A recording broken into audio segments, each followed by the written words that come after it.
Buenos días, hermanos, paz y bien en el Señor. Hoy es domingo 21 del tiempo ordinario. Escuchemos la palabra del Señor. En el nombre del Padre, del Hijo, del Espíritu Santo. Amén. Del Evangelio según San Mateo, capítulo 16, versículo del 13 al 20. En aquel tiempo, al llegar a la región de Cesarea de Filipo, Jesús preguntó a sus discípulos: ¿Quién dice la gente que es el Hijo del Hombre? Ellos contestaron: unos dicen que Juan Bautista, otros que Elías, y otros Jeremías o uno de los profetas. Él les preguntó: ¿y ustedes, quién dicen que soy yo? Simón Pedro tomó la palabra y dijo: Tú eres el Mesías, el Hijo de Dios vivo. Jesús le respondió: Dichoso tú, Simón, hijo de Jonás, porque eso no te lo ha revelado nadie de carne y hueso, sino mi Padre que está en el cielo. Ahora te digo yo, tú eres Pedro, y sobre esta piedra edificaré mi iglesia, y el poder del infierno no la derrotará. Te daré las llaves del reino de los cielos. Lo que ates en la tierra quedará atado en el cielo, y lo que desates en la tierra quedará desatado en el cielo. Y les mandó a los discípulos que no dijesen a nadie que él era el Mesías. Palabra del Señor. Gloria a ti, Señor Jesús. Hermanos, Jesús está con sus discípulos en Cesarea de Filipo y les hace una pregunta. Bueno, mejor dicho, dos preguntas. Les hace una pregunta diciendo: ¿quién dice la gente que soy yo? En realidad, Jesús no estaba muy preocupado en la opinión de la gente.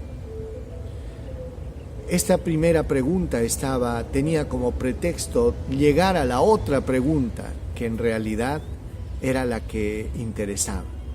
Entonces los discípulos, cuando les preguntó ¿quién dice la gente que soy yo?, inmediatamente comenzaron a repetir lo que habían escuchado, porque es fácil decir lo que otros han dicho.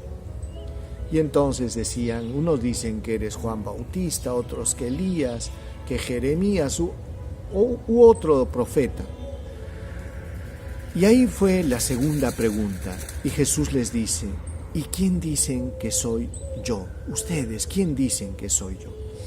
Y es que Jesús, hermanos, quería en el fondo una respuesta personal, una respuesta que no sea tanto la repetición de lo que otros han dicho, sino que sea algo que nace del corazón de una convicción profunda.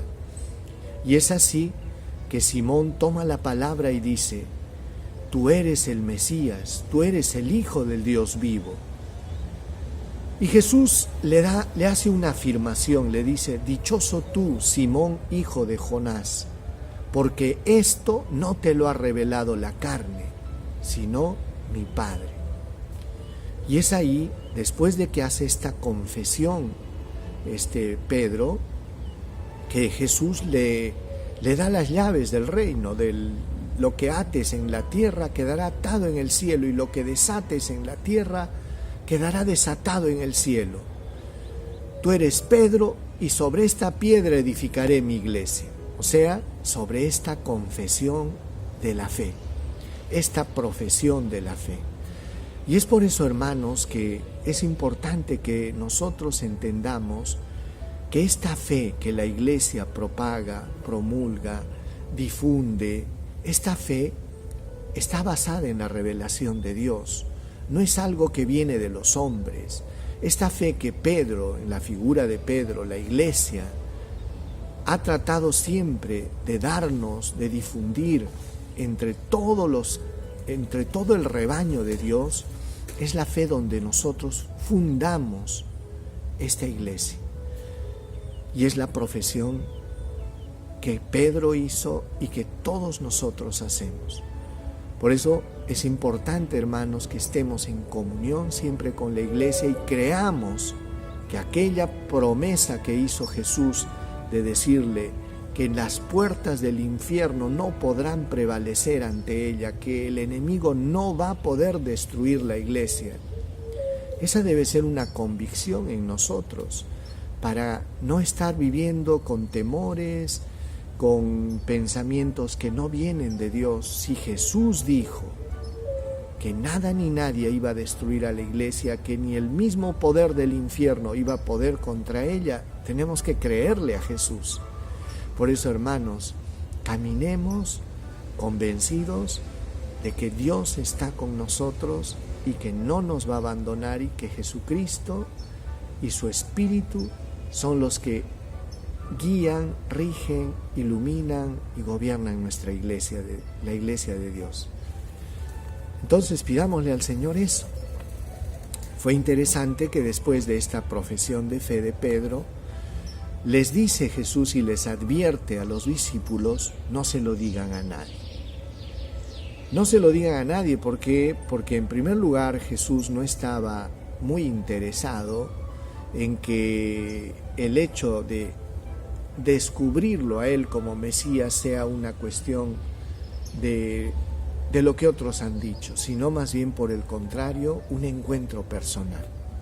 Por eso, hermano, es importante que a la par que tú lees la Biblia, lees libros, lees teología, te interesas en buscar las cosas de Dios, también busques tener una experiencia con Dios. ¿Qué quiere decir? Pedirle al Señor la gracia de poder haber tenido un encuentro con Dios. Este encuentro con Dios marca la vida y te convierte a ti en testigo. Y es ahí donde tú vas a dar un salto cualitativo. De ser un católico tradicional a convertirte en un testigo de Dios. A convertirte en alguien que ha visto, que ha sentido, que ha experimentado en su vida la presencia viva de Dios. A eso estamos llamados. Con eso no te digo que no leas, que no estudies, que no indagues, pero lo que sí te digo, que tú también lo busques en el misterio de la oración y en los sacramentos. Oremos. Señor Jesús, te pedimos en este día que nos des la gracia de consolidar nuestra fe en ti y que confiemos y nos fiemos de que tu iglesia es tu iglesia inspirada por el Padre y por el Espíritu Santo. Ponemos en tus manos, Señor, a nuestros pastores, al Papa, a los obispos, sacerdotes y a todo el pueblo fiel. Y te pedimos, Señor, que tu santa inspiración siempre nos guíe y acompañe. Amén. El Señor esté con ustedes y con tu espíritu. Dios Todopoderoso derrame su bendición, les conceda su gracia, paz, protección y bendición. Los bendiga este domingo, los libre de todo mal, de todo peligro, les conceda salud. En el nombre del Padre, del Hijo y del Espíritu Santo. Paz y bien, hermanos. Tengan un lindo domingo y nos vemos el día de mañana. Paz y bien.